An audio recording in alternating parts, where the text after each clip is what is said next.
శ్రీమతే రామానుజన్మ అందరికీ దాసోహమండి. ఈరోజు ధనుర్మాసంలో 13వ రోజు. ఈరోజు పాసురంలో కృష్ణ పరమాత్మని శ్రీరాముణ్ణి ఇద్దరినీ కూడా కీర్తిస్తోంది గోదాదేవి. కృష్ణుడు చేసిన బకాసుర వధిని, శ్రీరాముడు చేసిన రావణ సంహారాన్ని కూడా ప్రస్తావిస్తున్నారు.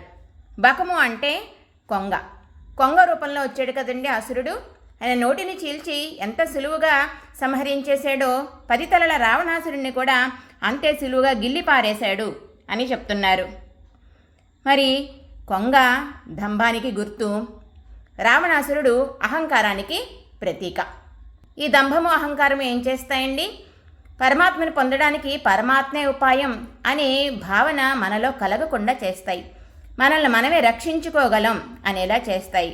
మనలో ఉండే ఈ దంభాన్ని, అహంకారాన్ని పరమాత్మే పోగొట్టి తనను పొందడానికి తానే ఉపాయం అనే విశ్వాసాన్ని మనకి కలుగజేస్తాడు పరమాత్మ.